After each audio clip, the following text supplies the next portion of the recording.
Hello, this is Graphic Policy Radio, where comics and politics meet, and this is your host, Ilana Levin. This is the podcast for the kind of people who've noticed that the United Nations seems to have way more power in the DC universe than it does in real life, and are considering the narrative and policy implications of this. Or if you haven't noticed, but you're interested in hearing from people who have, because this is also the show for you. And today we are covering Young Justice Phantoms. That's season 4 of the Young Justice animated series, helmed by Greg Weisman and Brandon Vietti, now airing on HBO. What a place to be. We're doing this during the mid-season break. There's more coming this spring, but the show has been such a meaty blend of teenage/young adult soap opera, political intrigue, DC politics lore, and religion, reconfiguring it all, taking a kind of incoherent canon and making it into something that just might be coherent. What? So I couldn't resist doing a mid-season episode, and we will almost definitely be back for the finale too. We're going to start with a few minutes of spoiler-free conversation to answer the eternal question of, is season 4 worth watching? And why? Because I guess obviously we all think it is, or else we wouldn't be talking about it. But I know some folks watched season 1 and 2 and maybe felt like 3 wasn't for them, or maybe they watched 3 and were dissatisfied. We'll help you figure out if you want to do it. That'll be a short little bit. And then we're going to go into spoiler time. But don't worry, we will give you a heads up when we switch. And my guests today are a dream team of fans with really appropriate backgrounds to cover this show. Joining me for the first time is Dr. Khaliden Nas. He is a writer and researcher with a PhD in media and culture studies from the University of Sussex. His work explores the realities of queer subjectivity, self-conception, otherness, and the intersections of culture and identity. Welcome to the show. Hi, I am excited here to represent the McGann apologists. I hear you. And joining me is repeat guest, Nathaniel Hubbard, or Hub. He is a podcaster and a writer. He is the co-host and producer of Tighten Up the Defense, a podcast where he and his brother cover Teen Titans and Defenders comics in chronological order. And What the Duck, a podcast most foul, but with a W, because he's a duck. That's the full name of the show. And a writer for Garden Plots with Skeletor, where he also plays Merman. He is, and this cannot be overstated, definitely a human man from Earth. Welcome back, Hub. Thanks for having me. I'm very excited to be here. And again, I know it can't be overstated, but definitely a human man from Earth. Thank you for noting that. Don't question it further. No question. No further questions. What's so funny for me is I'm a big fan of your podcast. I listen to them regularly. And so there's always this moment when I hear your voice where I think I'm listening to a podcast rather than I am hosting a podcast. So there might be a moment where you say something and then I'm quiet because I'm pondering, but I'm like, oh, no, you're live. You're here. You're talking to me. And I just want to say, Tighten Up the Defense is really one of my comfort podcasts that I can always listen to if I'm feeling sad or in a bad mood. It's so funny and kind, it's a really great feeling. Well, gosh, thank you so much. I actually sometimes have the opposite problem listening to podcasts where I'll listen to them and I'll fall asleep. This has happened multiple times now. And I will get very frustrated that they're not leaving me room to talk because in my dream I'm a guest on the podcast. Wow, that's so rude of them. Wow. I know. I was like, I can't believe you had me on my show and then you just keep talking over me. I had a joke to make there. Oh no. Oh my God. Are you just waking up and leaving bad reviews to poor podcast? Constantly. And Yelp reviews, too. I mean, I know they don't do anything for podcasts, but I have to express my dissatisfaction somehow.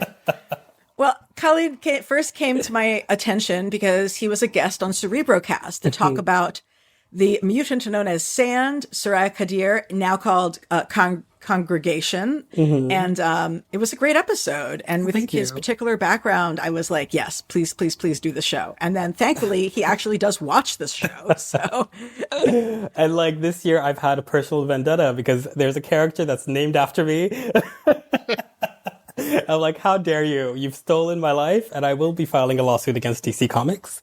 So this is the first steps to represent my case. I was wondering about that because, as somebody, my name doesn't show up in pop culture a ton. And yeah, it's always, I actually can't think. I take it back. There is not a single case of somebody having my name in pop culture that I'm aware of. There's a character with my name in my friend's comic, but that is because they're named after me. And I don't know how it would be to be like, wait, what? It is I guess really disorienting. It's really disorienting. I'm just like I've watched Young Justice for years and I've loved it. And like, I've done the thing when, you fall into Wikipedia holes for these characters and be like, this is not the backstory that I'm familiar with. and then, and then enter this character. And I was just like, I don't know. I literally felt like someone was just like in my head. And I know like this character pre-existed. I know that it was a transplant, but I still took it as a personal affront. Sorry to hear that. Well, we'll definitely be talking about Khalid with the back of the throat as he explains on the show, which I love because I'm like, one, I can make that noise. And two, like that is such a thing that people have to like, I don't know. I thought that was a great little touch. I really loved how also he was just like, well, you don't actually have it, but you're getting there. And I was like, yeah. And like, you're taking one on the chin for having Khalid out there. And I'm like, I really appreciate it.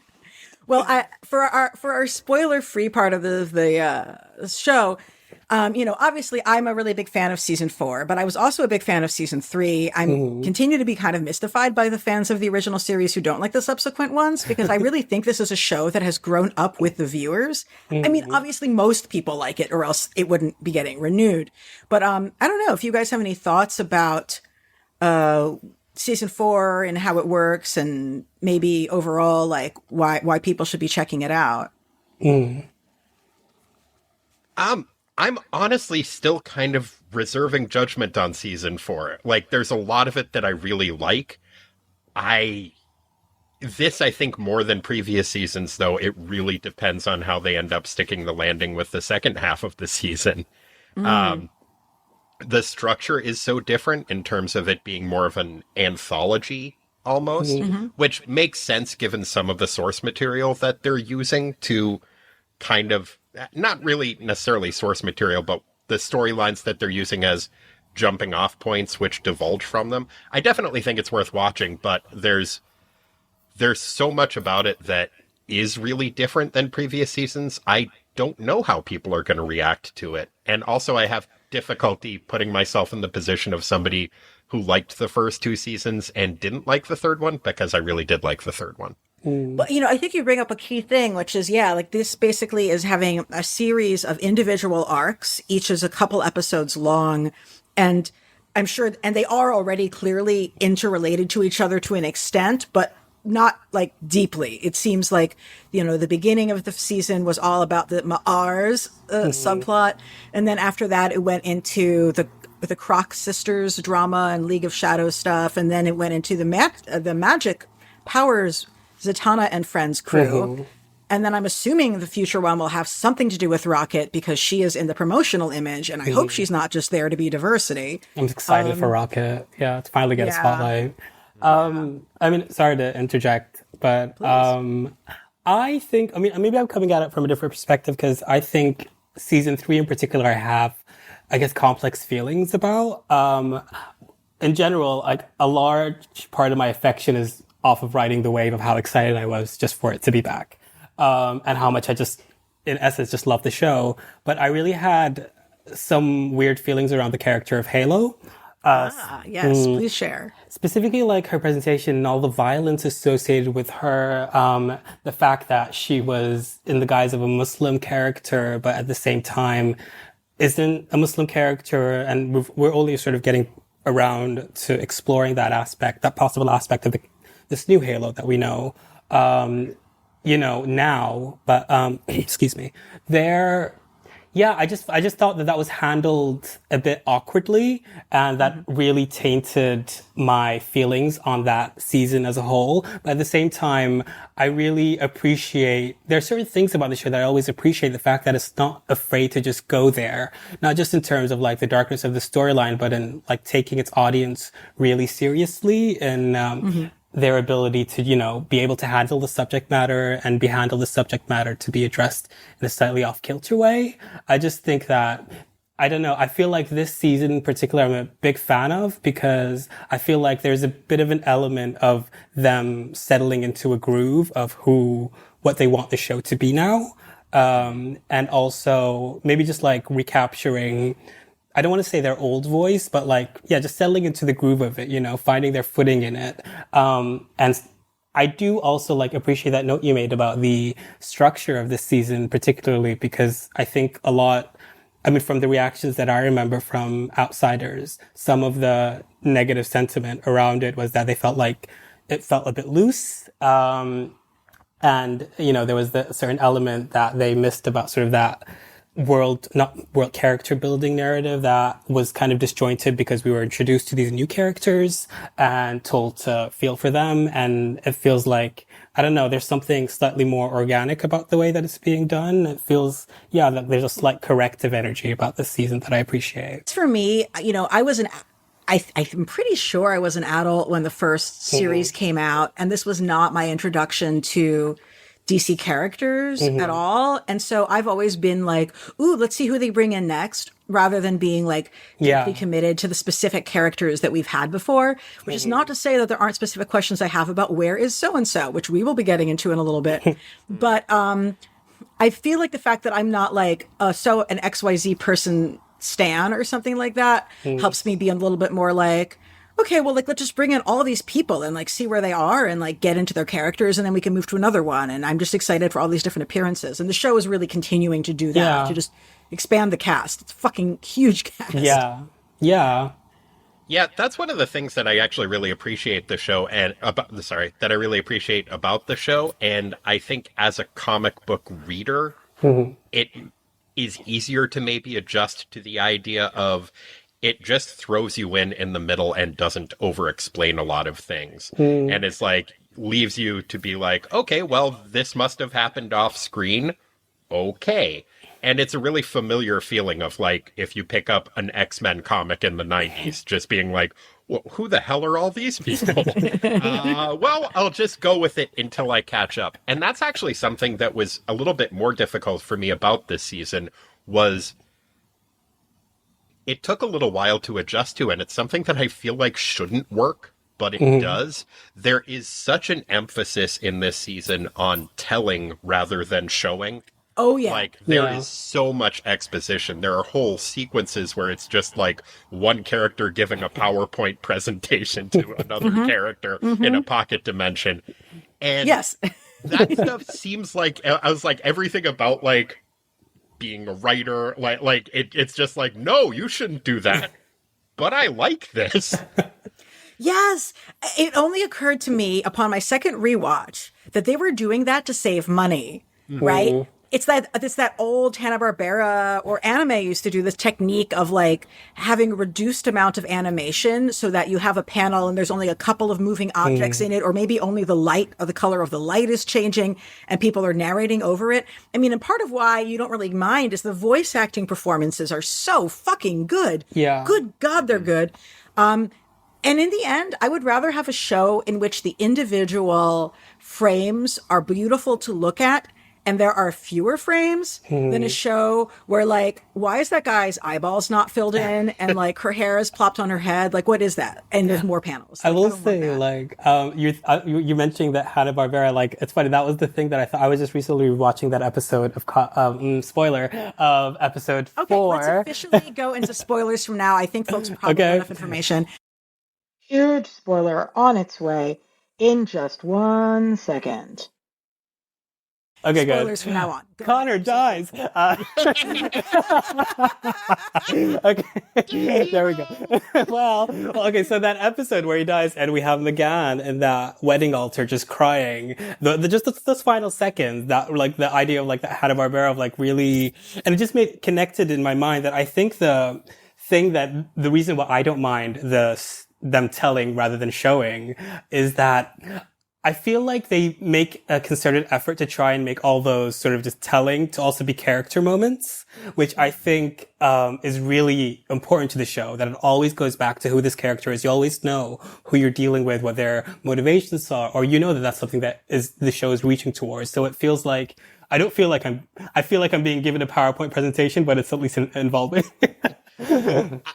I will say I felt that way in the later ones. Honestly, the first arc was a little bit of a slog for me to get through. Just the extent of Martian anthropology You didn't that like... I did not realize I was signing up for. You didn't like Martin Luther King? The end there? I didn't dislike the story, but it was, I think, maybe just in Tighten Up the Defense, we just finished covering the retcon of the retcon of the retcon of Wonder Girl's origin. And then in the Defenders, we just did Valkyrie's origin. And I was just like, I can't take more exposition than this right now. Oh my God. Well, I think actually, like, literally the first question I have for the spoiler section is, can we talk about the handling of race and class and M'arzz? And, sorry, M'arzz. Like, how do people feel like the show? I'll start with you, Khalid. Like, how do you feel about how the show handled the Martian race and class system? I mean, it's awkward, right? It's awkward. It's that thing. All right, so here's the battle that I'm having internally. So I don't want to give white people too much, but like, I like appreciate the energy of like going for it, you know? But at the same time, it feels, I don't know, something about it felt unsatisfying in the way of like, it's a metaphor is being foisted upon like superhero characters when you're meant to, and you're told to relate to it, you know? There's a certain element that just feels simplistic. I appreciated it. Like, I appreciate the attempt. And I feel like, honestly, my major feeling about it is that, oh, this aspect of the story is for someone younger than me that's being introduced to these concepts. I would love for it to be handled with more nuance. I feel like towards the end of that storyline, it got there with the idea of like the Martians being able, to change color and join like the priesthood. Okay, that's an interesting angle that really was left underexplored. I like certain elements of it, like the relationship between M'gann and her sister. Cause the way like I've always read M'gann is that there's like a really powerful queer allegory going on with her story. Oh, yes. Yeah. And like having her sister sort of, having those same feelings. I mean, I feel like that expresses something really interesting about the queer experiences, you know, that idea of like, maybe a queer enmity, you know, that queer fight, but at the same time, that the things that challenge community within queerness. I want to just explain for anybody who might have missed it here. Like, there's a whole sequence in which we have, M'gann, her mom says to her, like, look, I didn't really understand when you sort of like, tried to appear like a human, but now, I saw you shapeshift into looking like a white Martian, and I get it. Like, that isn't you. Your real form is this human looking form, and like, I accept that. And I just was like, trans metaphor? Like, we took it there, finally. And it was, I mean, that was like really interesting. And like having sort of that aspect of having her sister sort of do that same thing or express a desire for that same thing, and also having her feel almost negatively about that, or feel really like poked by that. But at the same time, after what happens with Connor, her sister also being that place of solace, a place of, community. Like I said, I mean, those are really interesting things, but they in that specific first arc, it felt like I was trying to get to those moments, and I was hoping for those moments to be explored a bit more, because that put an interesting skew on those topics. I think that might have been in part due to just like the limitation of the format. A 4-episode arc is a really, really awkward length to try to immerse you in a totally different culture. Like, if it's 1 or 2 issues or 1 or 2 episodes, then you can almost just kind of, okay, we can focus on the story and gloss over some of the nuance of the characters and get the information that way. And if it's a longer story, you have more time to explore it. But when it's a limitation of the 4 episodes and there's so much to get to, it does kind of almost have to be just kind of a blunt story. And the more interesting aspects, we're starting to get there towards the end of it. But then it's time for the story to end. Yeah. I kind of wish that the murder plot wasn't a thing and it was just to focus on the tensions amongst the wedding. And then we find a way to kill Connor, sure. But like, I hear you. The social dynamics, we had the foundation for something that was really interesting, but we sort of ended up with a very clear racism is bad story ultimately, which, But I like how far they pushed it. Like, Prince Jem is basically like, all of our problems on M'arzz are because of our caste system. Like, how often does a show just like, no, all of our problems are because of racism? Yeah, like, I like the note of his father being also racist, like, but like in the good way. Him being a good racist, but like I was like, oh, that was cool. More of that. He's that white moderate they warned you about. Is his dad, right? Yeah. Right. But it is also so much easier to take that message when it's coming from a completely different society that's not our society. Yeah. Yeah. Mm-hmm. Well, what do you think? And this I'm pretty sure this comes from the comics. I feel like the fact that it's the white Martians who are oppressed on Mars, and it's the green Martians who are like most people, and the red Martians who are the ruling class. I'm always a little bit like, whenever it's like the white XYZ who are the oppressed population. Yeah. Yeah, I see that. I mean, I guess you can see why they do it.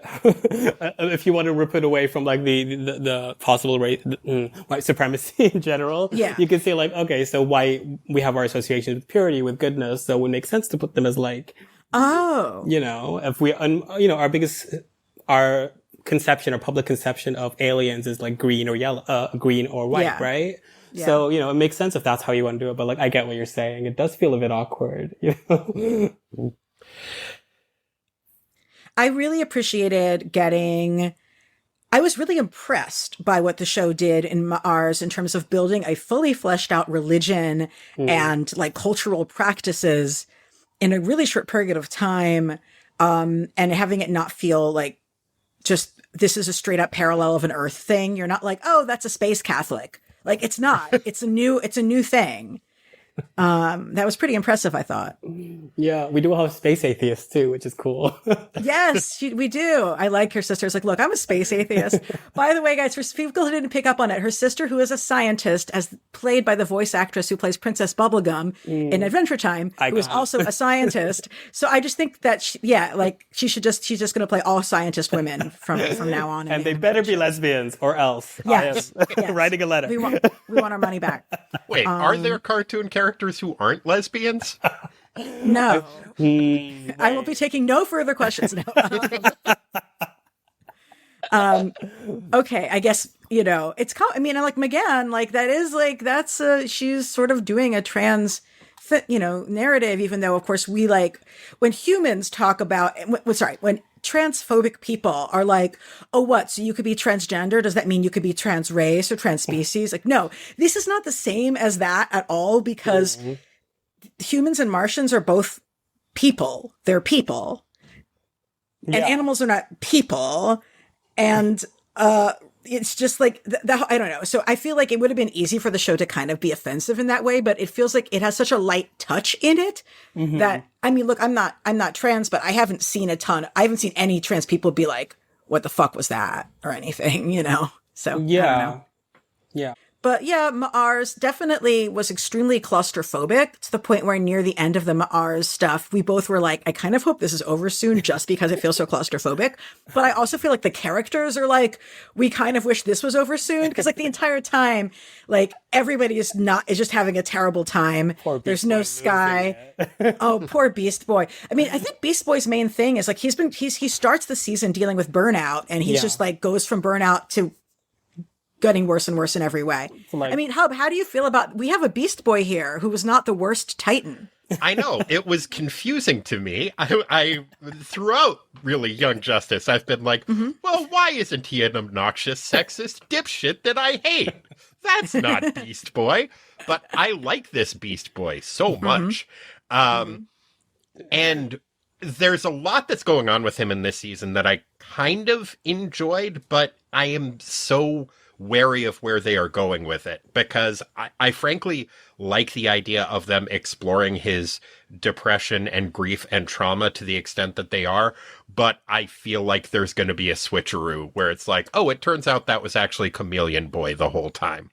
Wait, what? Oh. That's my guess. What? That I'm just putting it out there, because he hasn't changed shape at all. Like, he hasn't turned into any animal since he's been back, which I guess would be something that Chameleon Boy could do or something. But I really think they're going to be a switch where that isn't Beast Boy. Or I really hope you're wrong. On with I do too. I do too, but I'm nervous about it.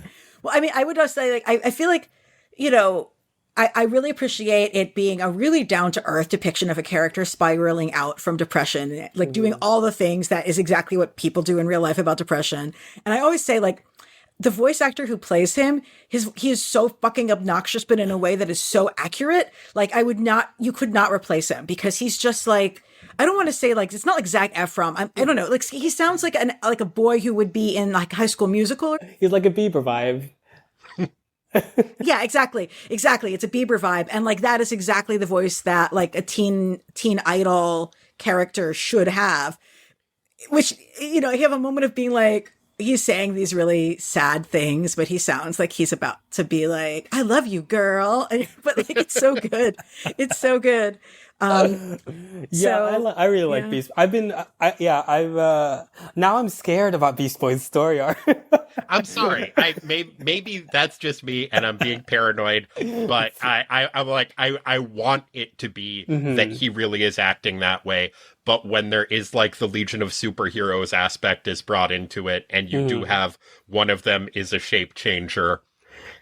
Yeah. I'm worried that they're going to do a switcheroo.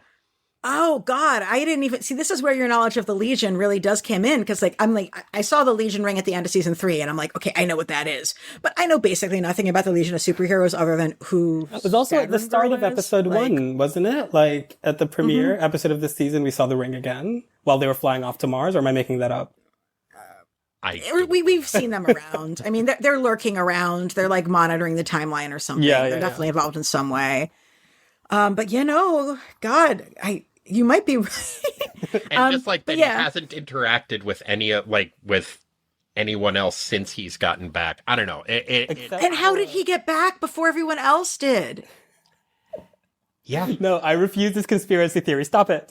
I'm sorry. I'm sorry. Like I say, I want it to be an exploration of his grief and trauma. But he did break up with his girlfriend. He interacted with her. Yeah, well, a little bit, but only to break up with her. True. Right, like exactly. only to keep her away, which would also make sense if we are dealing with trauma, like that he would react that way. But I am worried that they're going to pull a switch there. Like I said, I don't know. I'll take off my tinfoil hat. No. For now, it's a good exploration of it. I had been wondering, I mean, because basically Frank was like, hey, why is Beast Boy back on Earth before everyone else? And I'm like, right, because they destroyed the Transwarp hub. Why is he back? And now I'm like, I think you're probably right. So I don't know. This is disturbing. I hope it's a fake out. Moving right along from ours. There are just so many glottal stops in that whole thing. It's a challenge to deal Well, with. how will people know you're from space if you don't have extra apostrophes for no reason? I don't know. Oh, okay. Wait, but we haven't discussed Connor. My poor Connor's gone. Oh, yeah. Sorry. Let's address Connor. Connor is like dead, maybe. I don't know. They did a really good job of setting that up, I thought, by showing all the reasons in which it was showing him being vulnerable and stuff and giving him meaningful things to do before he died in this. I don't know. What do folks think about Connor dying? ? I mean, a part of me is glad that he's away from McGann. But I'm kidding. I'm just doing that for the McGann haters out there. I'm trying to appeal to the markets. But no. I mean, I like Connor. It took me, he was like one of my least favorites upon initial viewing of like the first 2 seasons. So like it's been a journey, my growing affection for him. So like it really like hurt me, and I just thought it was really heartbreaking. And I love the aspect I love about this season is how it feels like every subsequent story arc is like a ripple effect. It feels like his death is really felt. It feels respected, even though, you know, we know it's not going to last, but, it feels serious. It feels weighty the way that, you know, when Wally went, you know, it felt like we were contending with something, which I like. Yeah. Yeah. Any thoughts on? Yeah, no, I totally agree. It is another thing where, for me, like the severity, I love how the story is treating it as though it is real. It never felt as real to me just because you have the introduction of the Legion of Superheroes characters. And, you know, there is this whole thing where they end up hanging out in the future with Superboy a bunch in comic books.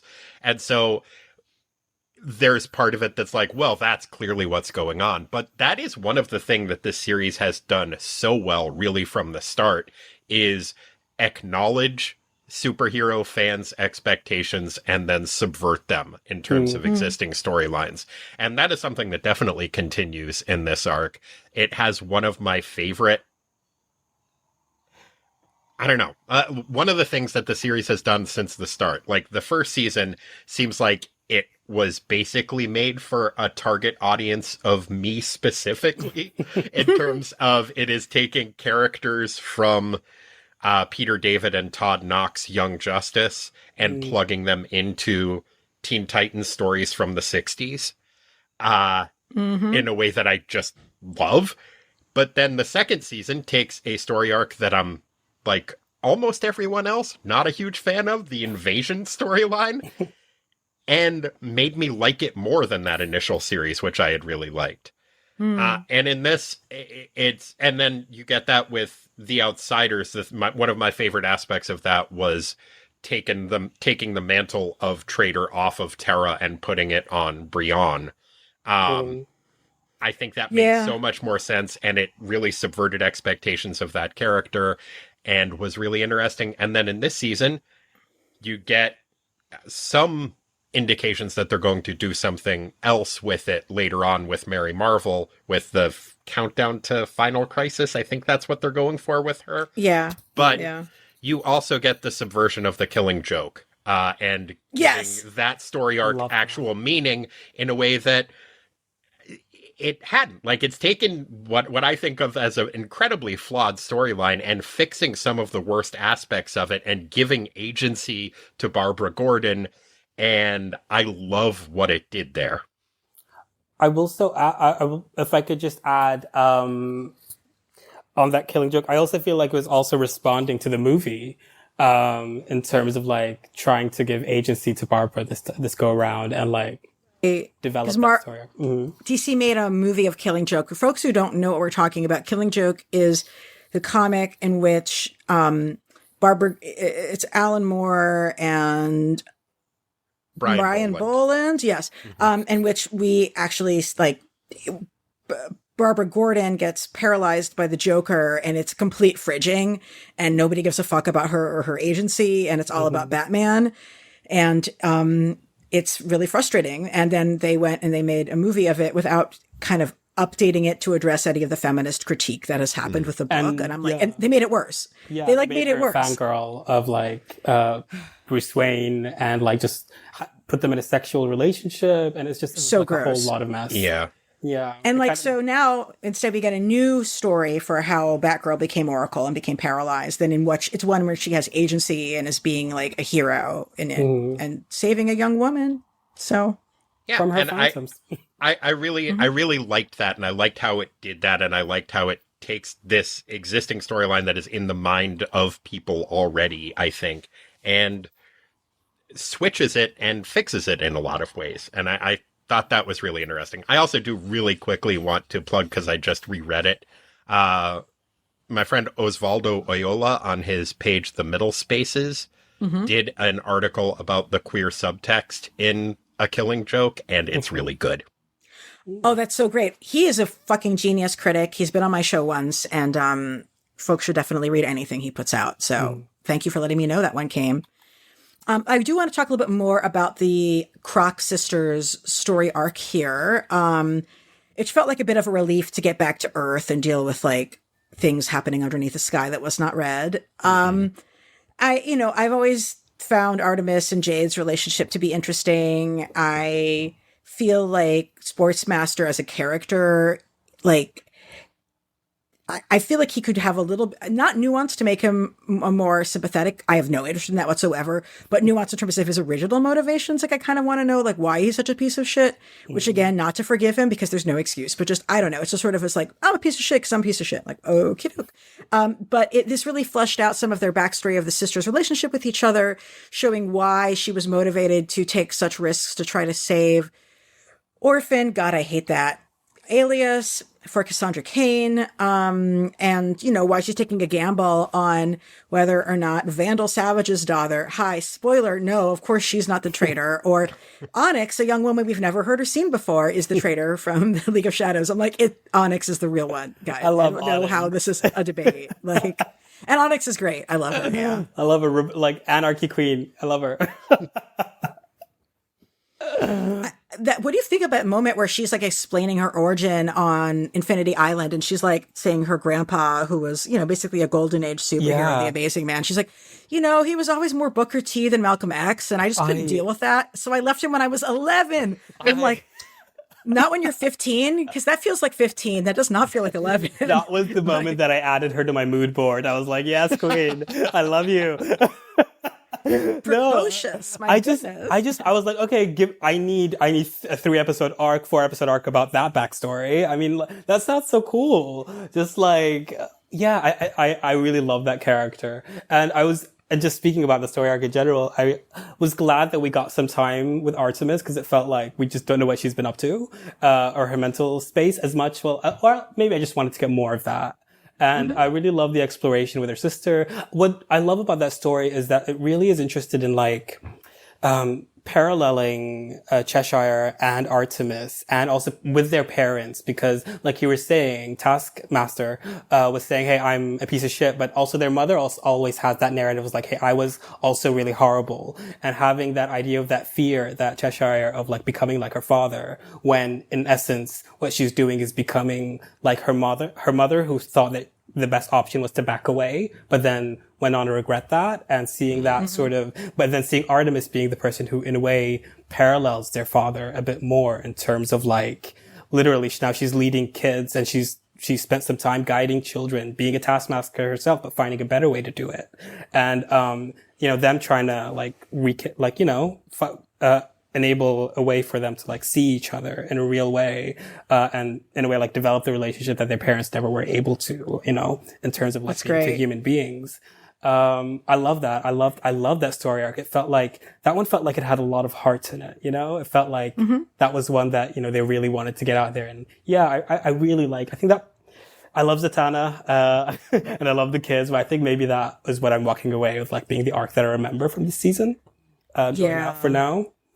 Yeah. I think it was the one that felt the most satisfying to me, as like, it also, I think, felt most like previous seasons to me in a way. Yeah, you're right. But I like that there is that diversity of storylines going on. Like, you have, I think for the 4th season, that's the right time for the world to feel like a fully fleshed out enough place that you can tell so many different kinds of stories in it. I've heard the description of Star Trek that by this point, Star Trek is a place rather than a franchise where it's like, yeah, you can have a murder mystery here. And I feel like Young Justice has reached that point now, where it has developed its own universe to the point where you can plug different genres of story into it. And that's one thing that I think is interesting about the separate story arcs telling different stories aspect of it. Although I will agree with what you said earlier. I think that the murder mystery plot in the first 4 episodes did seem like there's a little bit too much here. I was just going to say that if I could just extend that point a little bit, I think that's also a trait, to go back to a conversation we were having before we hit record, with DC animated shows in general, is that they really are interested in playing with their world, in a way that I find really interesting, and in a way that's really varied. And I think that's something that the show is also unafraid of. When you were talking about like the mix of not genres, but maybe like story arcs and plots that they feel comfortable going into and complicating their history. I compare it to a show that, I think I talked to Alana some time ago about, Legends of Tomorrow, which is another DC show that kind of, is very different, but like operates in this way where it's a character-led show that, allows them to sort of plop into different stories and, shade it in an interesting way. I totally agree. I ended up really liking Legends of Tomorrow. Like the first 2 seasons, I feel like I was a lobster being boiled in the goodness of the show. If you're going to watch that show, skip the first 2 seasons. They raised the quality so gradually over time that like they're really like, I watched the first 2 seasons. I like borderline watched them. It's a different show. It's a completely different show. It's like I was watching it because it was so bad for the first couple, but I was like, I know these characters. And then there was a point where I actually turned to my wife and was like, wait a minute, is this good? Like, it went from bad to bad, crazy fun that is to the journey. actually good. Yeah. You need to, I should have asked. Yeah, if you're getting into the show or like you're interested at all, and I definitely think you should be interested, is start with season 3, episode 1 and keep going. Don't go back unless like you're all up to date and you're like, I really miss these characters. I want to see them when they thought they were an Arrow show, when they thought they were Arrow, you know, which I don't know why you want that. Don't know. No, you don't. He really is Walmart Batman. But like for me, I don't know what season it was, but I made the mistake of watching the episode where they go and it's in the early 80s in London and it's punk stuff. And I'm like, this is all completely ahistoric because this band absolutely sounds like a 90s punk band and not an early punk band, and people's clothing is all wrong. Yeah. And no, I will not just let it go. And I you started too late. I was just like, no, you can't do this. This is bad history. Good day, sir. I mean, you need to like start from like I say, start from season 3, episode 1, because then you'll like get into the vibe of like being like, okay, J. Edgar Hoover is a robot apparently, and that's good. Okay, like, but if like they don't acknowledge the Damned as like a central punk band in the evolution of the music, then I just can't take the show seriously. So anyway, moving along, I would, the Two Sisters storyline had 2 things that I thought were really interesting. One of them is it keeps bringing up all these parallels to classic literature. While we were gone, Artemis Crock became an English professor, which Lord knows how she had the time to do that while also superheroing, but good for you, honey. And, I like to think that it's a witness protection thing where it's like the government set her up with a job. So it's like, oh, and I'd like to be tenured, please. Okay. So like of course the books that she's having folks read are all high school books, not college books. And I think it's interesting because that's the audience, right? Yeah. So she's running a college class and it's like, it's a high school class. And I have to just be like, right, Ilana, you were grown up. Stop caring. But like, what did you think about the decision to name specific episodes after specific books and its use of those quotes in the series? Like there's always been the Alice Through the Looking Glass stuff happening because her sister's name is Cheshire. And like now we kind of get a bigger picture of why that was. And I thought that was a really interesting one. The quote that they pulled out from Tale of Two Cities was an extremely powerful quote, very well deployed. But I don't know, like the Maya Angelou the caged bird sing things. Like, how do we feel about these decisions? Does it earn them? To me, and this is from, you mentioned that those are high school books, not college books. That is the last time I read those books was when I was in high school. And so like, I remember so little of them. Specifically, I Know Why the Caged Bird Sings. I remember the general themes, I remember the title, and I remember that it had slang for genitals that I was unfamiliar with. And we couldn't even look it up back in those days, guys. There was no internet for us. Mm-hmm. I sort of feel like if you're going to reference those books, like you have to be taking the subject matter of those books seriously. Yeah. And I feel like the show is seriously interested in Alice Through the Looking Glass, and it always has been. Tale of Two Cities, like, I felt like that quote was pretty powerful and decent in how it was used, but, like, I don't know how much the show is actually dealing with the questions of revolution. Yeah. I don't know, but the Maya Angelou one, I'm really just like, can you do that? I don't know. I mean, I guess you could make licks if you want to, like, stretch yourself to do that. I mean, like, the show ends with Cheshire going back into the cage, right? Her and Onyx. They were going back. Yeah, so it's like, and it's all about like healing and like evolving and finding sort of a new space, and finding a new way. And, those are very much the themes that were running through Maya Angelou's autobiographies, especially that one. So, and also it's all about like healing your past and healing your trauma. And so you can make your links. I mean, I don't know whether they have to do it. But I mean, like, I guess I'm supportive. I mean, if you're gonna give the Maya Angelou estate some money, if you can, then do it. I hope, yeah. I think you've made it feel legitimate to me, so thank you. And actually, one of my other questions for this is simply, why is it that we're supposed to think it's a good thing that Cheshire is now going to be on Infinity Island hanging out with Ra's al Ghul and Sensei? Like, her former abusers. Why is this a positive development? Because he's changed. Yeah, he had the light switch redemption, you know? It's now he's good, despite all of the things that he's done. He had that alignment switch, put on a different jersey, so now he's the good guy.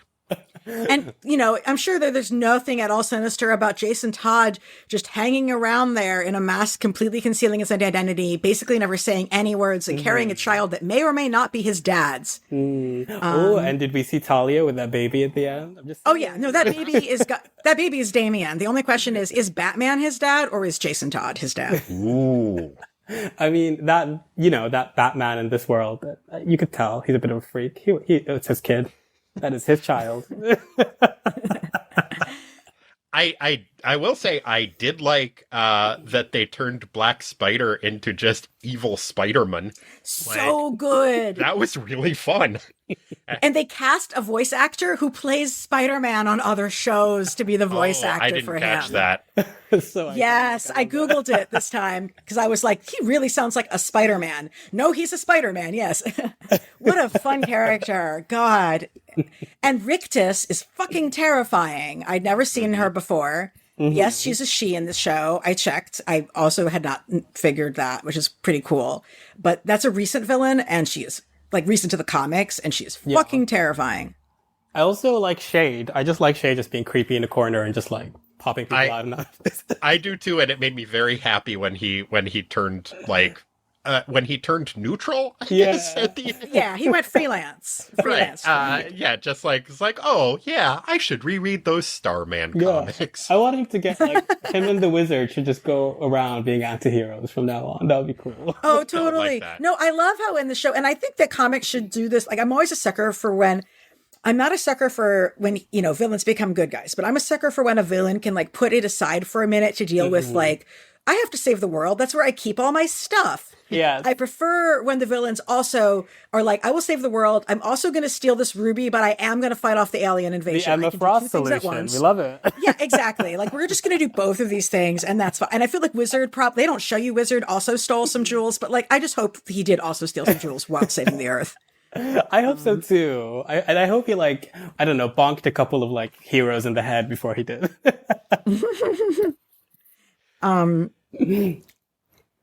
But yeah, I'm sure that the show, if it continues to exist, will return to the Infinity Island and Ra's al Ghul material, because it feels like the League of Shadows and them are really central to the stories going back to the beginning of everything. And, you know, I mean, like this is also really tied to the Vandal Savage, and boy, was this a season of Vandal Savage origin stories. Yeah. Like, I had no idea that Vandal Savage, who is the biblical Cain, was also the actual Babylonian god Marduk, which of course makes sense because Marduk is the father of Naboo in their mythology, in actuality. Oh. Mind blown. Wow. Right? Before we move on into that arc, I do just want to point out, knowing about DC continuity gives me so little in life, but I was able to pull out that it did help me piece together. Nightwing and Barbara Gordon are dating again. Oh, how do we know that they're dating again? Jason Bard says that, Jason Bard is a character who was in 70s DC Comics and was dating Barbara Gordon. And when he is introduced to Cheshire, he says that my ex introduced me to her when she got back together with her ex. So I think we could piece together that Barbara Gordon is dating Nightwing from that. I don't like that. Yes. I don't like that. Stealing him from Midnighter, how dare she? Enough is enough. Midnighter isn't in this yet. Can you imagine? Can you imagine that happening? No. I mean, they have queer characters, but they don't really do too much with it, unfortunately. But they are there a little. Which feels odd for DC, doesn't it? Yeah. It should be a lot more explicitly gay at all times. It really should. I mean, they have non-binary Halo, which, like, you know, guys, we did a whole episode about season 3. Go back and listen to it. But, you know, they have a non-binary character. I think that Forager is also basically non-binary, and we have an Aqualad who is queer, and Bluebird, whatever her name is, Harper Rose, also queer. But Tracy Thurston is queer in the comics and is dating a boy here, and that's fine because like we exist, but just another character maybe they'll acknowledge in some way. But like, yeah, there should be more gay characters. What do you guys feel like about, like, who was your favorite newly introduced character in this season? Or one or two or whatever. Don't have to pick just one. You go first, Hope. Oh, gosh. A couple different answers. I mean, they didn't do a ton with the character, but just when there was the reveal that, oh, that is Jem, son of Saturn, and he has the same name. It's just such a weird, deep cut character from DC Comics that made me very happy. I liked that a lot. I don't think she's a new character, but I liked the exploration of 13 a lot in this. Yeah, we didn't get much from her before. We just like saw her before and not really anything about her personally. So if we're counting her as a new character, I liked her a definitely. lot. I liked almost all of the new characters that they introduced, except for, honestly, Mary Marvel didn't do a ton for me. Really? But I do like that she referenced Taki Tawny, the talking tiger. That was fun. I had to explain that to Frank. I was like, oh, she's on a tiger. Okay, let's pause while I explain the Marvel family history to you, and then we can just pick about. Yeah, nobody needs to do that. Potential another introduction in a really brief moment. We get the introduction of Isis in this when she and Ice show up in a pillar of flame for no goddamn reason, and I totally thought they were more like Legion of Superheroes characters until I looked into it and was like, wait, what? She's getting a new name, right? She must be. I sure hope so. Is Isis, who showed up here, the same Isis who's connected to the Shazam family and may have been the voice we heard off screen telling Mary Marvel to turn evil? That was Granny, wasn't it Granny Goodness? I think that was Granny. Yeah. Oh, I feel stupid. Why isn't she dead yet? Kill Granny. Oh my God. Yeah, I fucking love Granny. Really ought to. Well, I didn't hear Ed Asner's voice. Like, isn't he usually doing that? He was playing Kent Nelson's voice, but I don't know. Like, I think I didn't realize that was Granny because I don't think it sounded like Ed Asner. It was in the credits. I might be wrong about that, like IMDb or something. So I know someone said it is like that Granny was credited as Granny. They might have recorded that after Ed Asner's death. After he died, I know. This might have been one of his last performances. He's such a wonderful voice actor and human being and leftist and all the important things. The characters that I liked. You know what? I'm gonna go not to be controversial, but I liked Mary. Okay. Me too. I think part of what I didn't like about her, I don't think that her character's like, I don't think her arc was given enough space to breathe. Yeah. Where she gets her warning like, hey, please don't take our powers without asking. And then in like the next scene, she does it. I feel like there needed to be more of a ramp up to that. And I think part of me also is just nervous because I don't like, and this is a me problem because they have done such a good job of fixing aspects of storylines that I didn't like. But if they are going the countdown to Final Crisis route with the character, which it seems like they are, I just hate so much the Desaad is inside of her, making her do bad things and turning her into a weird magic dominatrix story arc that they did in that I think I maybe kept the character at arm's distance because of that. Well, I'm sure, like, if they have her going bad, it's not going to be in a way that's as sexist as what we saw in the comics. You know, that's the thing. Yeah. I loved the Desaad, because look, I'm like the biggest Fourth World fan. I loved the Desaad cameo in M'arzz, where Desaad is basically like, listen, all of you guys being racist is vastly entertaining to me because you are all the same. Anyway, here's a bomb. I'm like, thank you. Desaad is like, this is so much fun because this is so fucking stupid. I love the Chaos Agent. Yeah. Yeah, totally. And that, I mean, and for Mary, like, I totally hear you. I hope they don't make it like hey, look at this bad girl, Mary Marvel, and they actually treat it seriously. But I enjoyed that messy bitch. So Yeah, I mean, I think I was reticent that it was going to turn into would turn into another one of those stereotypes about magic is addiction, story arc, which is where I was like, oh, but at the same time, I was like, okay, I feel like I'm interested in seeing how this show might do it or attempt it, because I kind of like, I will say, I think the show has like probably fostered a lot of goodwill in me to see, but at the same time, I've been burnt before, not to mention Halo again, but yeah. Sure. Well, like, let's talk about everybody's actual favorite new character, who is obviously Khalid, aka our second Khalid, not like the original and the best, but the new Dr. Fate Khalid. My so tether. This character, oh, there you go. This character is from the recent-ish Dr. Fate relaunch series. I loved that they introduced a Dr. Fate, who's of actual like Egyptian origin and lives in Brooklyn and is in medical school, and like whose family home life story is so relatable to so many first generation immigrants in America right now, and who has crazy stuff. And like the comic works in, and this is why I thought it was so cool. The comic takes place during the beginning of it. It takes place during Hurricane Sandy, which is like a thing that I experienced. And so him sort of drowning and then coming out of drowning in his dream of like his psychological trial they put him through, I thought was that's a callback to the comic, and I like that visual and image for him.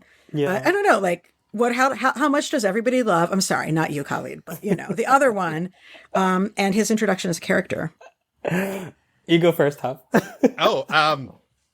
I really dug it. I am a kind of two minds, where I feel like there were some things about the character where it seems like almost so blunt the way that they are getting their themes across with him. But I don't know, seeing how people react when things aren't made that blunt, I am more forgiving of it. Like seeing how many fucking racist X-Men fans there are. I'm like, well, I guess you can't do even a tiny bit of subtlety, so go forth with the bluntness. We just want X-Men to not be political anymore. It's fine. Take it back to the way it used to be when Chris Claremont was writing it. Apolitical. Yeah. No, it's true, though. His monologue where he explains, like, look, I'm trying to satisfy both my family's push for me to serve my legacy and my family's push for me to serve my career. These are like, I'm an actual Muslim. I'm a person of faith, and I'm also doing magic, but I can do both of these things. I'm always a sucker, I've realized, for characters who are religious and progressive and are like, we can do a science and also believe in God. And I'm like, me too. And like, so, and he, he's like talking about like, I can handle these complexities. Like, really, it's okay. But it's true. It's a monologue that's delivered as a monologue, but it's a really well-written monologue. So I was like, sure. It is. And it's another example of this series where it's just like, I don't know, subverting everything that I was taught about writing, where it's like, no, it is more effective when they tell instead of show. Yeah, I mean, I think with that character in particular, we needed a second with him to just sit down and tell us his perspective, mainly because we've not had that from a character like that I won't say in a long time, but very rarely we've had a character like that telling us, this is who I am, this is where I'm situated, this is what I think, this is what I feel, which I think ended up being a really powerful choice to go like the simplest sort of path for the show. I know earlier I said what I really enjoyed about this season is that it feels like there's a bit of a corrective energy going on with it. And I do feel like with the character of Khalid, they really wanted to address the criticisms that they got from certain members about their handling of specifically Islam as it relates to the character of Halo. And when I'm talking about the handling of it, I think one of the biggest critique is that it felt like they were trying to keep it at an arm's length. It ended up just sort of reinforcing some harmful sort of images and stereotypes. But with this character, it really felt like they were interested in like not only just exploring his relationship with his identity and with his religion and his religion's relationship with his identity, but also to really incorporate that into the world, which I really appreciated. The idea of a Muslim person using magic, is really interesting. And the show like explores that, touches upon it. And, it seems to be like really interested in, thinking about that, but also like it adds levels of complexity to the character beyond that, and that he is the one that sees what Zatanna has done, in terms of this Dr. Fate stuff, her plan, and he's the one that necessarily pushes up against it. But he, we see that this is a character with complexity and interesting insight, and he feels full. Maybe that's me just, reading a lot into him because we share a name, but, it's a character that I feel myself really excited. I'm really excited about. Yeah. Him. How do you feel about losing him to him being a Dr. Fate who is not like in control of himself because he's basically Naboo, like basically as soon as we finish getting introduced to him? See, I really like that because, I mean, the thing is, we have this whole, it changes like seasonally or monthly, whatever, right? So it's not like he's taken off the board completely, but, it also adds, it adds attention in his character, right? Something that now he has to deal with, and the secret that now he shares with his mentor, that, I just think it just adds shades of complexity to him. His life is not doing well at all times, which I think is what we want out of a character, slightly tortured, right? Right. That's true. What do you think that we know that Zatanna planned it all, so to speak, in terms of trying to get a team of people together so she could get her father to not be a full-time prisoner of Dr. Fate. But do we think that she like somehow created the Chaos Lord situation to that end, or is that a coincidence? Oh, I had read it as coincidence, but I now need to take time to think about what you said because it hadn't occurred to me. I hope so. I hope she created it. Because wow. Okay. I do, because I mean, that's my thing with characters in general, I think. I don't want them to be, especially heroic characters, superhero characters. I want them to be a bit messy. I'd like to see Zatanna, especially because, we're dealing with the idea of the realms of magic, the idea of like, you can't, take something without something happening to, we're dealing with like these sort of interesting sort of themes that, I think could add really interesting sort of colors to the story. And the idea of like Zatanna really making the choice to do something, that's a bit dark, a bit Justice League dark, is, I think, really cool. And the fact that, she's a character who is good, but she is maybe a bit ruthless at times in this version, which, I like. What did you guys think about the parallel to Khalid in Zatara and his exploration of his Christianity? I am so all about it. That's like one of my big notes. It's like, how great was that? So for me, like, my own family being like, post-Holocaust refugees to America, like thinking about the way in which the specific immigrant experience of like, people who are white in this country. We don't know when the hell, in terms of the real world, Zatara, or why, Zatara immigrated to America. Like, I don't know, maybe he was like an awesome communist who had to leave the country because the fascists came back to power. It's Italy, man. That shit happens all the time. But I loved him talking about like, as an immigrant, I related to Superman because I always want people to remind people that Superman is an immigrant. Yes. And him talking like about, like I can be a person of faith and also do magic. And like, I don't know. I thought that was a really cool parallel to connect immigrants from earlier waves of immigration to America to people who are immigrants from current waves of immigration to America. Yeah. And like with, that sort of section where he was just talking about his history. It's all about like his battle over trying to like pin down his identity, right? He only finds out who he is when he thinks at the end, he was like, oh, I feel like I've arrived. Everything I've done, I've arrived to this moment to save my daughter. And it's all about how he feels so fractured all the time. And I love that you see Khalid in the flashbacks as well, being taught by Zatanna, and like what you said about the idea of like this link, this magic almost being a link between these immigrants. I think it's really cool. It's pretty interesting, too, that they did make the parallel between Superman and Zatara just because they both premiered in the same issue. Oh, wow. I remember. I didn't know that. That's cool. Oh, I remember that I wanted to make a point about Khalid being biracial as well, which I think is an interesting sort of parallel about of bringing this idea of diasporic identities that links Zatara and Khalid. Anyway, that's finally remembered it. That's it. Oh, Hub, got a question. Is Zatara Italian in the comics, or do we not know? I don't think so. I mean, it's possible if that is something that is part of his character, it was something that was retconned in later, because I think just when his character premiered, like in 38, that probably just wouldn't have been an option. So I'm not sure. No, they're the bad guys back then. Apparently, they would have been like, "How dare they have this member of the Axis?" It's like, no, that's why he's here. He's here because it's bad. Anyway, okay, just curious about that. But yeah, I always enjoy when they do things like connected back to older superhero history, and you're like, it's the Justice Society or something. And fun seeing those legacy characters in there. But yeah, and my random cameo that made me happy for no explicable reason was seeing Looker show up for like 2 seconds, just wearing a cool outfit. Oh, geez, I missed She that. helped. Yeah, it was like 2 seconds. So when they're trying to figure out if Onyx or Cassandra Vandal Savage's daughter, whatever, is the mole, they call Looker because they're like, we need a really good telepath. Yes. And so she just sort of shows up and she's like, yeah, I don't fucking know. But she's there with a really great outfit and like with her like kind of random accent. And I thought that was Lilith. of course you thought that was Lilith. Well, how many red-haired characters can there be? Come on. I know. How many red-haired psychics could there possibly be? Don't she open had a that giant wound for eyeball. me. Please don't open that wound for me. I don't want to talk about her. But I'm actually, maybe I'm wrong, but like she had a giant eye on her chest, and that's like a Looker thing. So I'm pretty sure. It totally makes sense that it would be.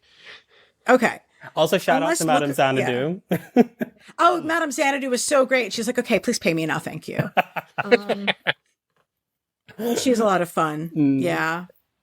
They didn't have as much of a crossover with Fourth World stuff this season, other than the Desaad appearance, which as like a hardcore Jack Kirby person, I feel like this show has handled Kirby inspiration way better than most things have, and I've really enjoyed it. Yeah. I don't need the Kirby stuff to be in every season, you know, so I'm not complaining, but it was something I noticed. Well, and they did bring in, perhaps as a substitute for the Fourth World stuff, you get the Demon and Jason Blood in this one. Yeah. Oh, it was so good. I loved how terrified everybody was at the transformation.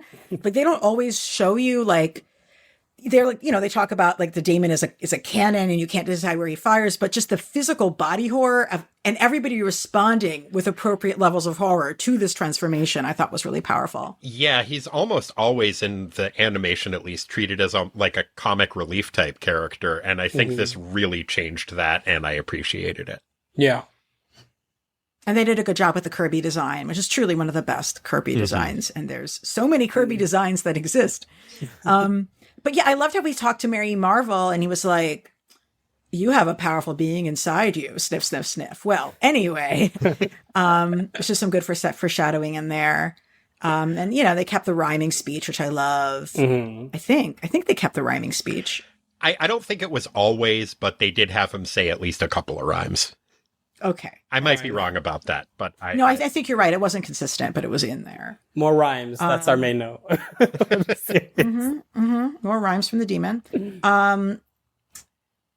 I guess we should sort of talk overall about like what do we think of this final arc before the break, which is the arc in which it's the Chaos Lords versus the Lords of Order. For anyone who doesn't know, that whole storyline is that whole like not theological, that whole like mystical idea is something very much taken from the work of Michael Moorcock for his Eternal Champion series. There might be even, it's based on global mythology or what have you, but there might be predecessors to Moorcock that I'm unaware of. But to me, I most closely associate this with Michael Moorcock, having the Chaos Lords and the Lords of Order, and how order isn't good and chaos isn't bad. You actually need a balance to have things work, and aligning, showing them like actually Darkseid, the fascist Nixon from space is all about order and is a dictator and is actually the worst fate, I think is an important note to reiterate with people, because we do overall see Agents of Order as being good and Agents of Chaos as being bad when we're looking at this conflict. of Space Diamonds. It did seem very odd that they had Vandal Savage be aligned with Chaos when his whole thing is fascism. Like, I was like, Yeah. okay. He was palling around with Naboo for a while, so let's just talk about that. Who is his son? Who is his son? Because he is the actual Babylonian god of Marduk. God. Yeah, the whole Lords of Order, Lords of Chaos thing got retconned into Dr. Fate's character back in the 70s by Martin Pascoe. Okay, then it's definitely a Michael Moorcock thing if this happened in the 70s. Yeah. Oh, it totally is. It was done in a one-shot for first issue special, which saw the debut of Lady Cop, I would also just like to say, because I like to bring up Lady Cop whenever I can, because can you imagine? She's a cop, but wait, she's a lady. Bring her back. What? They did. There's a new comic that they're launching like really soon. Oh my God. I can't wait. But it's from men though, so I don't even know how that would be. Yeah, I mean, that feels appropriate though somehow. I mean, it was initially written by Robert Kniger, so. Oh boy. Oh dear. Yeah. But yeah, the Lords of Order, Lords of Chaos thing, in the comic books, I haven't read a ton of Dr. Fate, so I've only, encountered it briefly, but it so often seems like Chaos they just use as kind of a stand-in for evil, and it never quite fits right. Yeah. Yeah, I mean, I always like Dr. Fate, the fact that he's a bit of a prick, you know? Yes. I love that. prick. The fact that he doesn't like anyone. No one really likes him. He's very much a last resort. It would have been nice if Chaos was just kind of nice, you know? Though I love Clarion. Don't get me wrong. I love him. My favorite character. I love him showing up in prehistoric times wearing a 1920s menswear. Actually, it was probably even borderline Edwardian. It was kind of a mix. Anyway. Oh yeah, he's a that was boy. I was like, so I guess everybody else was just copying him. Yeah, fashion icon, Clarion. I can't believe they killed the cat. I was not ready for that. Everybody wants to have a baby Yoda. They just wanted to have a kitten. The kitten was so cute, but I can't believe they killed Seagull. I was like, but he's a cat. You can't kill a cat in a show. You know, they couldn't kill. Thank God. I hope they better not. They didn't kill Eagly and Peacemaker, so I can't believe they killed the cat in this. If they're gonna kill a cat too, they really should have had Wonder Girl come in and do it. There's been a precedent. Oh my God. Oh my God. Okay, for folks who don't know, in one of the you know what, Hub, I'll let you just do a quick aside about what the fuck that's about. Okay, in one of the original Teen Titans series, Wonder Girl got possessed by a witch and killed a cat with a noose. And then since then, every time she gets mind control, it seems like Wonder Girl strangles another cat in some way, or tries to. Now, sometimes it's Beast Boy who's dressed up as a tiger or something, so it's more excusable in that case. But whether it's like a saber-toothed tiger or a space alien cat, Wonder Girl has strangled 7 cats when she's been mind controlled. Does Cheetah just fear her? I would assume so. Yes. I mean, she's an arch nemesis of her mentor, Wonder Woman, so that makes a lot of sense. But does she fear Wonder Girl more than she does Wonder Woman? She should. You know, I've got to say. I'm into this, the whole time Wonder Girl is just is that cat Cheetah? Better kill her just for sure. She's being sure. I gotta say, that makes me fall. I think I stand Wonder Girl now. Oh my gosh. I mean, I love a comic book woman who murders animals. I love Emma Frost. She killed a horse. That's why I love her. That's true. It's fine. Oh my God, she did kill Butter Rum. You know what? Butter Rum deserved it. You should have seen his likes on Twitter. They were not good. Thank you. Problematic. You didn't have access to Google Rum's Google search history. That horse was into some shit. Go to the web archive. Trust me. That is a dark hole that, you don't want to go into. Butter Rum was wrong. Butter Rum was wrong. You know what? I totally don't remember who said, this is completely jumping. I don't remember who said the quote, buses happen. I think that was Clarion or a good guy. I think it must have been a good guy because Clarion doesn't know what a bus is because he called it a motorcycle. Yeah, I did. That's I my really favorite love joke. the bus traveling. This bus that has been in the show since season 1, mind you, that just keeps showing up with the screaming children and the bus driver played by Kevin Michael Richards, who is so wonderful. Kevin Michael Richardson, who is so wonderful, just periodically showing up and everybody just screaming as this poor bus gets shunted through time and space. But like, I think somebody says at one point, like, what was that though? Buses happen. I'm a sucker for that kind of thing. Oh god, I love how also that was like our little reveal into like, oh, Connor still be around, you know? I was like, yeah, you used it well, thank you.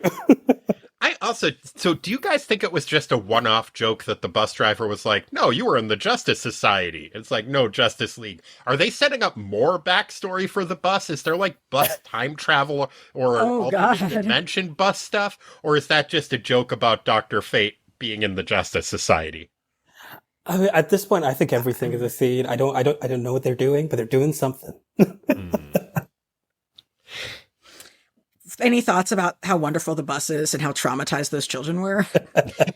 I'm glad they're going to see Black Canary for therapy. That's important. Yeah, I like that she's an actual therapist now. Uh-huh. What is her success rate? Because Beast Boy is struggling. She's not seeing. I don't think she's proactive. No, I support her. I like Black Canary. I always wanted her to like do more on the show because she's so cool. She's one of my favorite characters. I love like the Justice League animated Unlimited shows. She was like Unlimited, yeah. She's one of my favorite in comics. So I'm like, and in the shows, and just in the comics, she is not a therapist, but I think it's a really cool decision for her. Yeah, I love that they ended. Mm-hmm. I was going to recommend to everybody find the Black Canary EPs. They're on Bandcamp. They're really good. I forget the band that they did in conjunction with the books, but that's really good music. I still play them whenever I can. And Brendan Fletcher was one of the writers of that particular Black Canary run on the podcast a million years ago. And yeah, talking with him is a pleasure. And it's a really wonderful comic series. Yeah. I love that we end this part of the season with a grown man weeping while in therapy. Like, how many cartoon shows are going to do that other than Steven Universe, I guess? Oh. Yes. That was so good. Yeah, it was really good. That's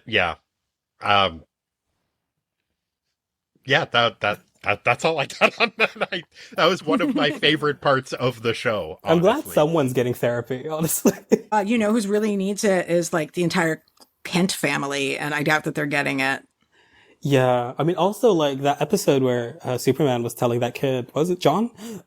This is probably John Kent. About like Connor being dead. I was just like, this is just a bit too graphic for this kid. Maybe just like, why are you telling him your body will stop working one day? I'm like, no, that's not the conversation you should be having. Find another way.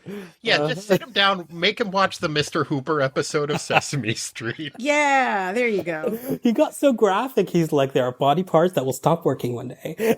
And that's when people go forever. I'm like, all right, okay. Well, I think he's kind of trying to work through the concept himself, because the idea of people in the DC universe staying dead is probably something that he's like, I'm a little iffy on this myself. Let me talk it through. Have you tried throwing a nail into one of those pools that bring people back? He'll be a bit weird for a couple of weeks, but he'll be fine.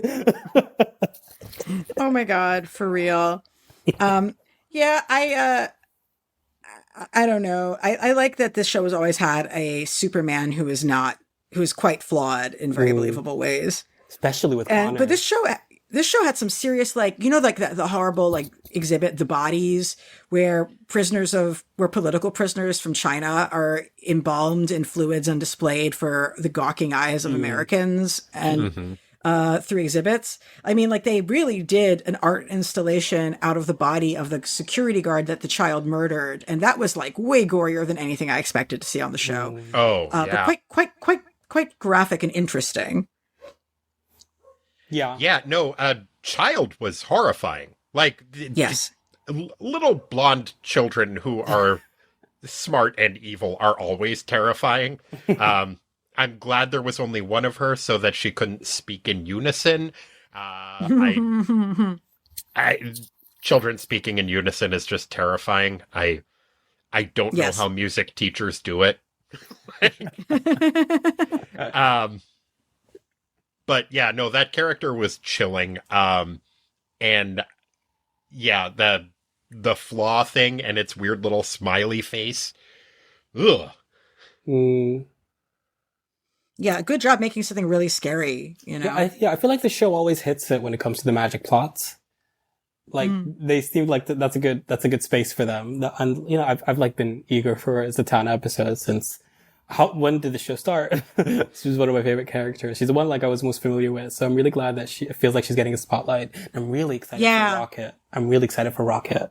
Me too. Yeah, I have no idea what they'll do.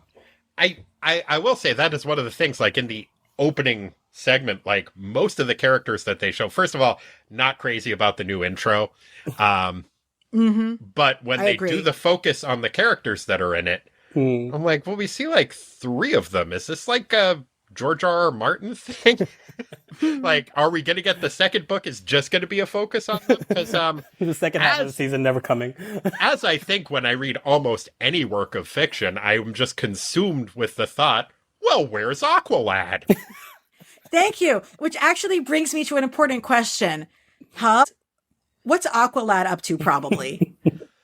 So, I mean, I wish that the series had given us a little bit more clues. We do see briefly that he is mourning Connor, which I appreciated. But, like, that's all we get from him. So I am left to assume that he and Garth and probably Laguna Boy and Lori Lamaris are all off. We don't know exactly the time frame this arc takes place in, so I think it all takes place over a 3-day Aquatic Teen Appreciation Day weekend.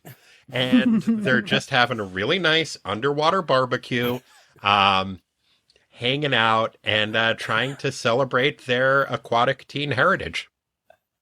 Maybe Neptune Jones, depending on what their access to dimensional portals. I like to believe they could bring Namorita in there. And just, you know, have a really nice Aquatic Teen Appreciation Day. Well, thank you very much. For those who have not listened to the podcast, Tighten Up the Defense yet, well, you'll have to learn that they will always tell you what Aqualad is probably up to off screen because he's not in nearly enough comics, as well as what I truly believe is one of the best fan fiction constructions that I've ever heard, which is the one where they say, what's Wong up to? Where, of course, Doctor Strange's quote unquote manservant is actually a pivotal person in American and international history. And so what he's up to off screen is usually something really influential and interesting and badass. So I would have gone really dark for what Aqualad's up to right now. Tell me, what's Aqualad up to right now? Okay, so I'm imagining him in an underwater gay circuit party where he's snorting lines of crushed up seashells because he's trying to grieve over Connor. I mean, there's some precedent set for Aqualads hanging out at underwater crime discotheques. I mean, you know, I feel like he's reconnecting with like Black Manta. You know, they're having a little like, you know, he's comforting him. Is he alive? Did he die? I don't Impossible know. It's to a good tell. question. But yeah, whatever it was underwater. So I just don't know. Yeah, and he'll have plausible deniability. He can just say afterwards, there was a 2-headed eel, so I was hypnotized. Which also does sound like that is definitely a metaphor. I feel like he just blamed it on the white Aqualad. He'd blame it on the white Aqualad. He's like, it's not me. What is this? Actually, so speaking of like DC, like ways you know this is a DC production is like are there any evil gorillas in this? Oh. I don't know if there's been any evil gorillas this season, so maybe this is not taking place in the DC universe. Maybe there's like a gorilla that we're not seeing. They did spend a lot of time. That's what I have to assume. There's a master. They were in the jungle, so they must have been like some master gorilla just like plotting. Maybe it just all took place behind the backdrop of an invisible gorilla city that is that is concealing itself. Maybe Zod is in a Vandal suit. Fair enough. Actually, I think one of my favorite like throwaway jokes about DC lore was, I think it was Phantom Stranger who was narrating at this point, but he says, Starro was no solution to Marduk's problems. And look, Starro is never the solution to any problem. So listen to the Phantom Stranger. Do not bring Starros to Earth to help you with problems. Poor Starro. He just had his primetime moment some time ago. Let him be. It's true. This was all in the past, though, so it's okay. It's all in the past as told to us by the Phantom Stranger / Vandal Savage. Yeah. Who's also Marduk. Yeah, I've actually been watching documentaries about tide pools lately, so I now know that starfish eat mussels, which is probably why he has so many conflicts with superheroes. Oh. Okay. Thank you. I've had enough of this, and goodbye. I'm sorry. And with that... I should be punished for that. Actually, how dare you? I was going to go and take us to close, but I forgot there are two important questions that we have not discussed yet. One of them is, what do we think about the fact that there's so many progressive absolute monarchies, or absolute monarchies characterized as being progressive, whether they are or not, in the DC animated universe? We have M'arzz, which is like moving towards progressiveness, even though there's been big issues. There's Queen Perdita. There is like, even like King Brion and all that. He's like, please, like refugees, come to my country. Mm-hmm. Yeah, I think that's like a Genosha type thing that they're setting up there, though. I don't know if you can count that as progressive. Oh, they portray it as being sinister, but like, I'm kind of like, yeah, but what if it's not sinister? I mean, and you have Vandal Savage's Atlantis, which they're like, no, I mean, like, he was trying to do good stuff with eugenics. Yeah. But no, but I mean, the earlier rulers of, I was about to say Bialia, but it's a different fictional country. In the beginning of season 3, were like letting in refugees to the country who were not superpowered. They were just generally like dealing with a refugee crisis, I think, and like having a lot of immigrants. And that was one of the reasons why Halo, or Gabrielle, one of the women who becomes Halo, has her whole story. So I don't know. Thoughts about I think that with DC Comics, it always made sense to me, the fact that the humans in positions of power are usually royals, just because, obviously the superheroes are meant to be gods, right? So it felt like, the fact that we're dealing with like, I mean, and the way that those operate is like very much like, what am I trying to say here? I find it interesting the fact that they're dealing with like gods instead of like presidents, because it feels like an interesting commentary about the fact that these are the people who are in power and this is how they use their power. And I hope that what the show is attempting to do is, give us like an idea of like, of comparing these sort of kings and queens to, what it is more directly like a society today, which is like, God, I'm babbling. Sorry. No, you're not. You're not babbling. I totally am with you here. I'm trying to say, like, I'm hoping that what they do is, like, use that as an allusion to billionaires today who are basically operating like kings and queens of the world and who are using this idea of progressivism as a shield, to let them do whatever they want to do. And I think that is what I felt like the show is trying to deal with, this idea of, like, what is something progressive within when it operates within the dominant systems of power that we are familiar with. Is that possible? I think that's the question. I hope that's the question that the show is attempting to answer, whether true progressivism is possible, in these kind of reductionist structures. But I don't know, maybe that's me being a bit too large. Or whether it's like just a mask for maintaining power and maintaining and consolidating power by like with a smile on your face. Yeah, with a smile on your face, but also doing it by exploiting the fear of a powerful other. Yeah. In the form of like superheroes or And like we see that a lot, I think, with the stories of how they've dealt with these sort of powerful human beings. I think it's very much always, it seems to a lot of times been about like doubting sort of their good intentions. When it's at its best, I find it's always really doubtful. It's really suspicious. Those stories I find always ring more true and more interesting for me. And I hope that's where they're going with Brion and just a general sort of treatment of the world.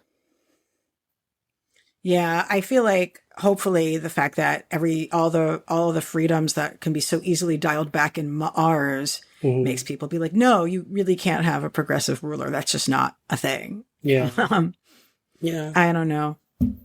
But then DC, of course, is super into having a very, very powerful United Nations, unlike the real world. Well, I will say the portrayal of the United Nations in this is a lot better than the last version of DC's United Nations that I read, which was the one where I think the Joker was a UN representative of Iran in the 80s. Yeah, like, oh my God, what the fuck are you doing? Oh no. I keep forgetting that was part of the whole arc that killed Jason Todd. Oh, yeah. What was Wonder Woman doing at the time? Why was she not effective in the UN? Why is the Joker there? Well, I think in this show, that's supposed to be Donna Troy, who's the UN ambassador, and not Wonder Woman. But I think what they're up to is they want to be able to tell stories that aren't just limited to America. And an easy way to do that is to have it be the United Nations. But they treat the United Nations like it's the federal government, basically. That's not how it actually works. And it comes from the history of like JLI and the Justice League International, and like having these superhero teams that they want to have sort of a world coalition for. And it would only make sense for that to be managed through the United Nations. And yet the whole thing is like, we don't elect our UN delegate. Like, this isn't the EU Congress. Like, none of this, I don't know. Yeah, no, they definitely do treat it like, oh, yes, the UN has passed a resolution, and then that is just like a global mandate that everybody doesn't just, ignore if they feel like. Yeah. Although it is, I would say it does make a bit sense when the UN also has like a roaming tower right above the earth of superpowered people who do with their bidding. If we want to take it there, which, this show could. Yes. So yeah, I guess it could work, but they've never explained it. Fun with a panopticon, kids. If there's one thing you can take away, is this just a show where we have fun with a panopticon. Well, I want to thank my guests for joining me. Is there anything that we need to hit up that we have not hit up? Oh, I feel bad that the ship is gone now. I missed the ship. Oh, I like that the ship got to retire. Yeah. I think she deserves a retirement. I like that she's like off having ship sex with like a bunch of others. I'm like, yes. All right. She's in a real retirement community. I'm like, just wrap it up and have fun, sis. It's like, yeah, the M'arzz equivalent of like putting your racehorse out to stud. Oh no, is ship gonna get turned into glue? I hate that for me. Oh, jeez. I didn't think of it that way. M'arzz. You can't touch the M'arzz and Oh my God. Also, I just feel like we should take a moment to like appreciate the fact that M'gann wasn't problematic this season. That feels like a gift that we should embrace, and I want to celebrate that with my fellow M'gann apologists. Thank you. I respect you, and you're right. So. Thank you. I enjoy her a lot, and I think it's cool that she continues to be one of the major characters of the series. I do too, and I like the fact that she isn't always likable, that she's really complex, she's done some really bad things. I love M'gann. She's, I think, one of the greatest characters from this show, if not the greatest, arguably. I love her. Well, tell our listeners where they can best keep up with your work online, Khalid. You can find me on Twitter at alsoperp.com, ALSOPURP. I also have some of my writing on my website. There's more coming. I'm just trying to build a backlog before I start releasing it. And that website is alsopurple.com. And, I also, at the end of this year, will be releasing a comic book project with this great artist named Brianne, Johnson, and we're really, really excited about, and is covering sort of, and it tracks queer people on a night through various perspectives, and it's looking over these themes of queer community, queer utopianism, and how we see each other. And I'm really excited about it, and that should be out by the end of the year, so keep an eye out for that. Cool. And Hub, where can folks best keep up with your works? I host the show Tighten Up the Defense, in which me and my brother cover Teen Titans comics and Defenders comics in alternate weeks in chronological order because I am shit at branding and I like those comic books. I also, my wife and I host the Patreon only podcast, What the Duck, a podcast most foul, but with a W because he's a duck. That's the full name of the show, in which we talk about Howard the Duck.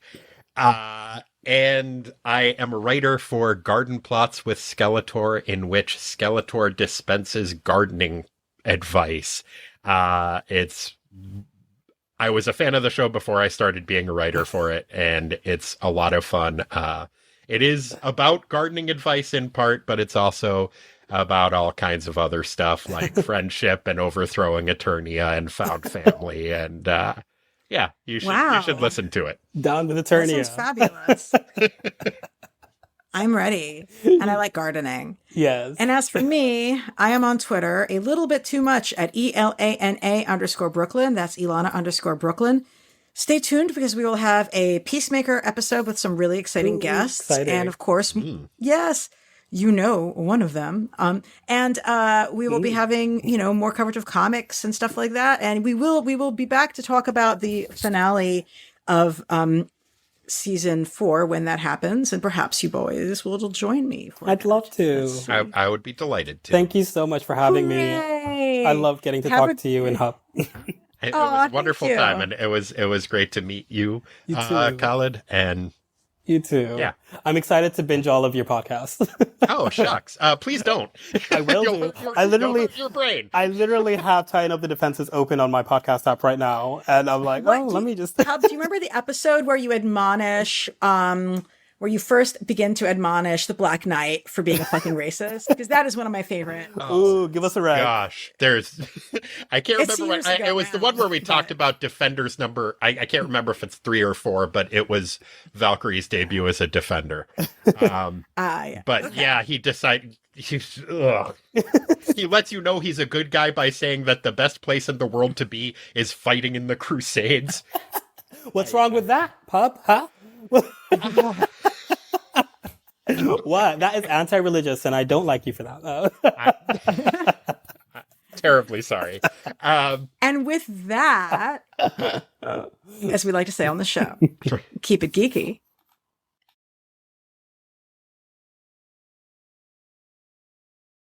Hey, thanks for watching the previous video from Graphic Policy Television. Just by watching, you help support our site. Thank you so much. Now, if you're watching these videos, you probably care about geeky things like movies, television, comic books, toys, games, video games, you name it. You can go and subscribe right now to our YouTube channel to stay in touch and catch all the new videos, or check out our website at graphicpolicy.com. There's a nice link on this end of the video. But as always, thank you for watching. Keep on rocking and keep it geeky.